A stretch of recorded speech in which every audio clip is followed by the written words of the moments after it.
Today I'm in the Yorkshire Dales and I'm heading up a Whernside, which is the biggest of the three peaks. I parked down at Ribblehead Viaduct, room for, I don't know, 100 cars maybe, and I'll put the what three words on the screen now. It's a cold one. Even down at the car park everything's frozen, so it's going to be even colder up there.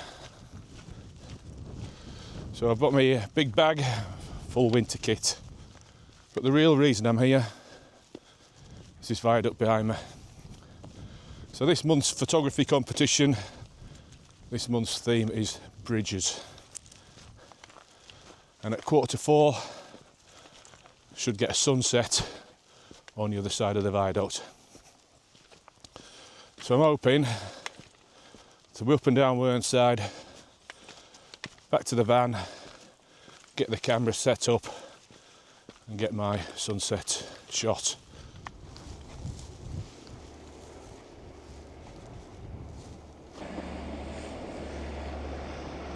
So I'm doing the route anti-clockwise today for the simple reason it's easier.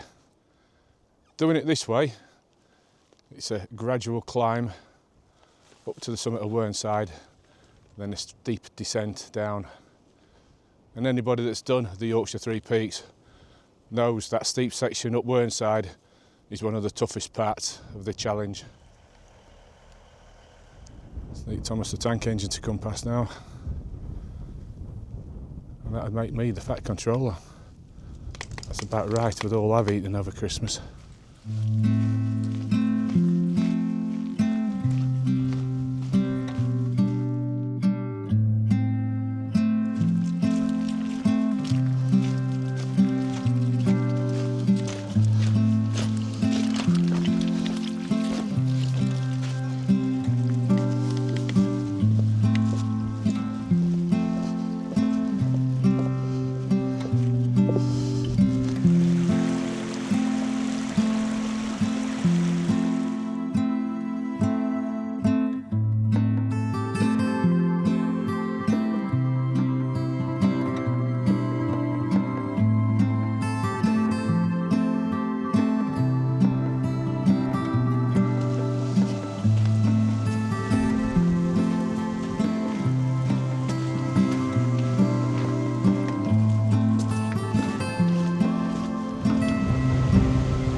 So the plan for today, get Whernside done, get back down to the viaduct for 4:45, get the sunset shot under the viaduct, and then retreat back to the van. I'm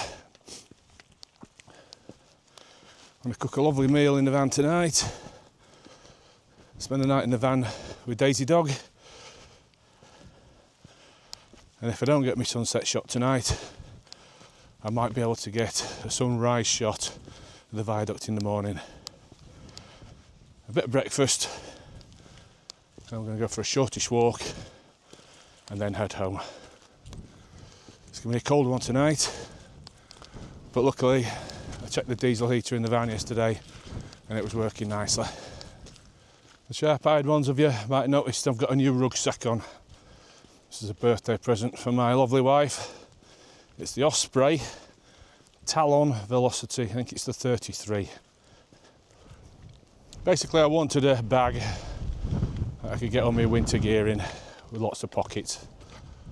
My old bag, a low Alpine, I bet I've had it 20 years. And it's been a great bag, but it's just basically one big unit, no pockets. So if you want to get something out, you've got to stop, take your rucksack off, open the top compartment and dig out what you want. And I used this in mountain rescue for a while and it was a pain in the ass, to be fair. So I've got a new one. Had to be an Osprey because I get 40% off Osprey through Mountain Training Association links. And I like this one, it's very comfortable. It's like a runner's harness, lots of pockets. And the main reason I wanted this rucksack is so I could put my camera in here and I'm not having to stop and get it out of a pocket all the time. So I was basically in the market for a new rucksack. Primarily I wanted it for my winter kit. Obviously in winter you're carrying a lot more gear. So I've loaded it up yesterday, full winter gear. The only thing I'm missing is crampons and ice axe, and there's still plenty of room for them. So at the moment I'm very impressed with this bag. This is where you have to watch yourself.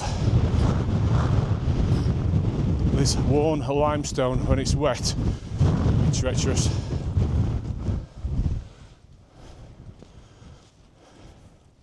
Another 10 or 15 minutes and I should be up onto the ridge line.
First little steep descent.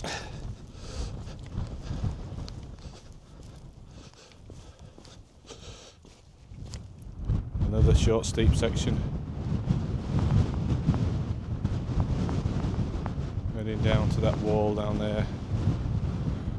And then over, just make out the viaduct.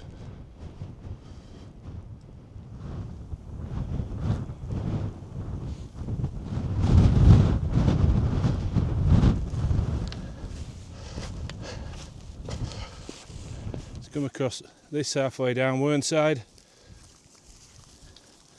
It's a ruby tiger moth caterpillar.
So that's me nearly back at the van. Roughly an 8-mile walk, and it's taken me 4.5 hours. And it's been a steady slog, backwards and forwards, putting the camera out. So I'm pretty sure people would better do that a lot quicker. Managed to stay dry. It's been cold, but very enjoyable. Absolutely great to try and burn off some of them thousands and thousands of calories that I've piled on over Christmas. So the immediate task at hand now is getting this dog clean before she gets in the van. You're not going to like this next bit, Daisy. You're going into the stream to get clean. First of all, let's fire the diesel heater up.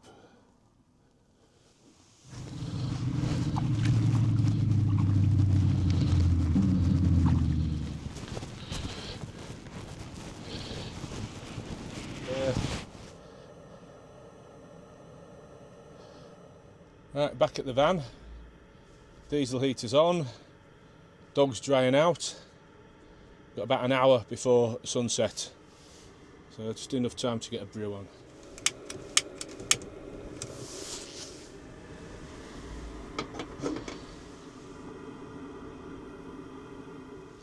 So a quick coffee in the van, and I'm back out to try and get the sunset behind Ribblehead Viaduct.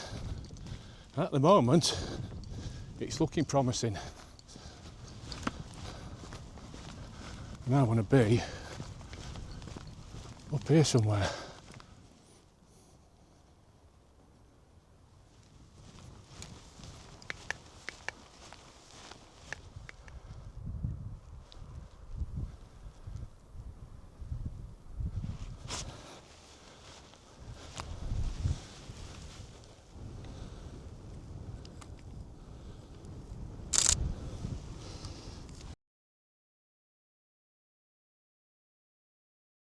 Just need to make sure it's shooting in RAW. I can pull the details out of the shadows. So I'm on 2-second timer and I'm bracketing, focusing on the obvious feature, the viaduct.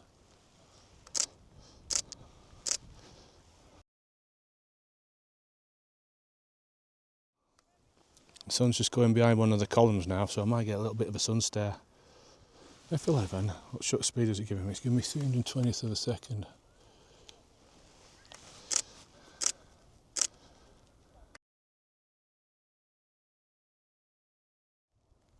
Oh, that looks nice on the live view.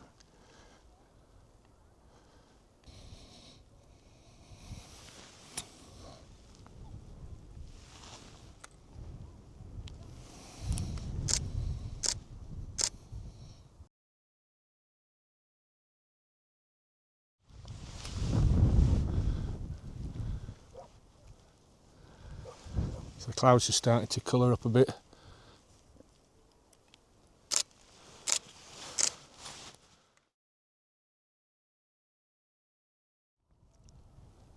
The images on the back of my phone look a lot better than the ones from the camera.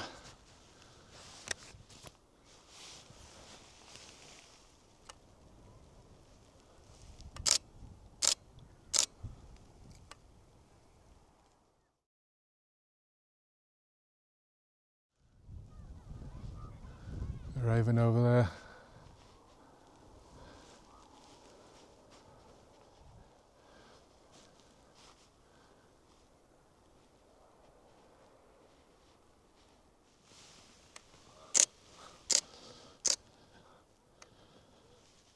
Oh, that looks nice, closed up.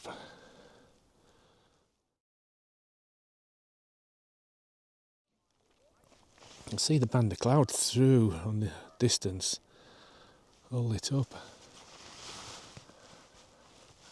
I need this lot, they're just starting to colour up here, I just need this lot to colour up.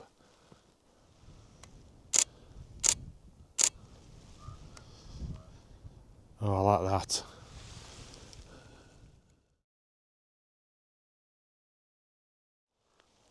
It's quite sheltered here as well, the wind's dropped right down, it was really blowing a hole up on the tops.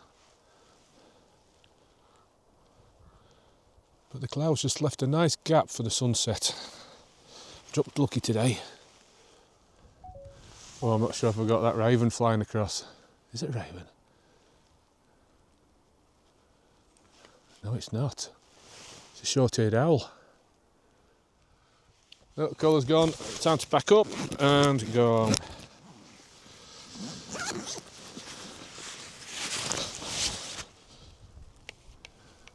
Englandborough's showing well now. So this image is for a photography competition that I run. Each month we have a wheel that picks a random subject. And this month's subject is bridge. And I know that there'll be one or two in the group that say, that's not a bridge, that's a viaduct. It's a bridge. So we spin the wheel at the beginning of the month. It picks the random subject. It gives the participants a month to get the image. They send them to me and I bang them on Facebook to see which one gets the most votes. And the one with the most votes gets a bag of sweets. And it helps me as a photographer develop. I love the big lens on my camera, wildlife photography, but this one, sometimes the subjects can have me out of my comfort zone. People, architecture, etc. So hopefully it helps me develop as a better photographer. Got the front curtains on.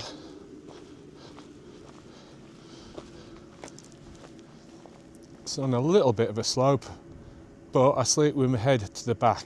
So as long as my head is uphill, I'm not waking up with a bad headache. So generally I have the front two windows cracked a little bit. Otherwise you wake up in the morning and the inside, the windscreen is covered in condensation. We've also got the disc lock on as well. So if I do decide to have a glass of wine and the police try to move me on, it's just another defence for not being drunk in charge of a vehicle. So I've got my muddy boots off. Van's all set up, apart from the bed, but I'm not getting the bedding out until the dog is dried and she's a bit cleaner. So it's 2 days after Christmas, the 27th of December. So there's only one thing I could be having tonight. That's leftover Christmas dinner. I'm going to fry it all up in a pan, bubble and squeak. It's absolutely gorgeous. So looking forward to this. However, major blunder, I don't have a plate, so I'm going to have to eat it out of the pan.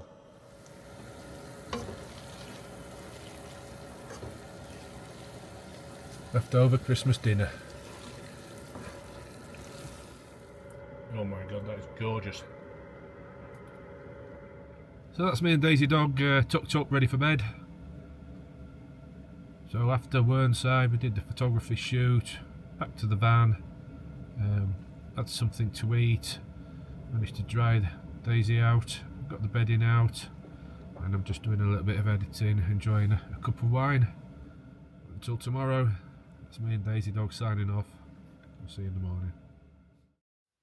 So it's the following morning, we've packed up, Daisy's had some breakfast and a little bit of a walk. We hung around to see if there's going to be any light, to try and get a sunrise shot of the viaduct. It wasn't to be, it's a dull, dank day.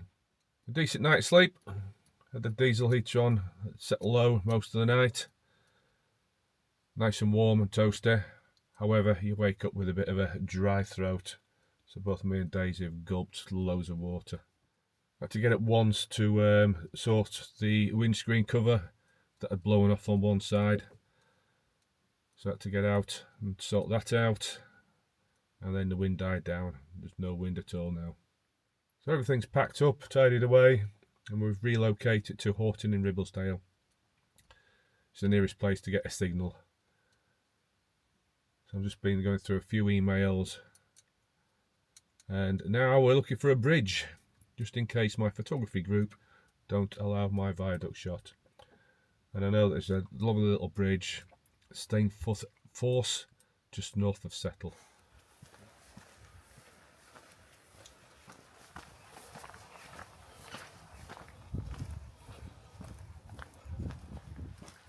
So this is the road down to Stainforth Force, but you do not want to be bringing a vehicle down here.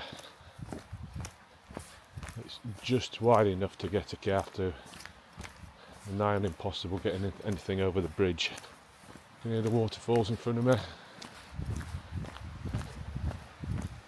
So the bridge I've come to look at is at Stainforth Force, and I've managed to park at pay and display car park at Stainforth.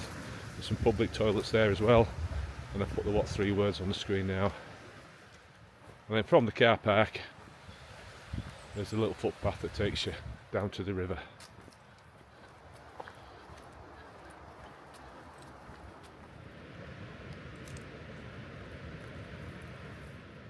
So the light's a little bit naff, so I've not brought my camera, I'm just going to use my phone.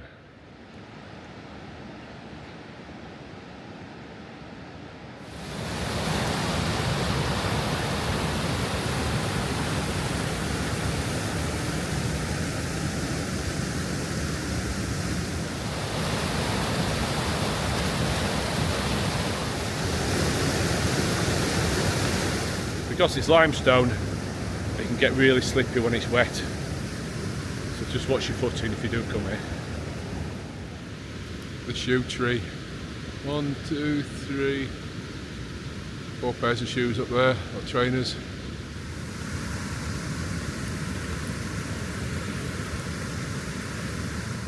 So I've relocated a couple of miles south of Stainforth to a place called the Hoffmann Kiln. I had to call in, given it was so close. And this cliff behind me, a great place for peregrine.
and that's a very quick tour of the Hoffmann Kiln. There is a little bit of a circuit, like a nature trail, but if you're anywhere near Settle, it's worth a visit. It's only 5 minutes away from the middle of Settle. So there you have it. A walk up Whernside, a photography shoot at Ribblehead Viaduct, a night in the van, a trip to some waterfalls to get a photograph of a bridge, and a quick walk around Hoffmann Kiln. Hope you've enjoyed the video. If you have, don't forget to give us a like and subscribe. And until next time, that's me signing off, and thanks for watching.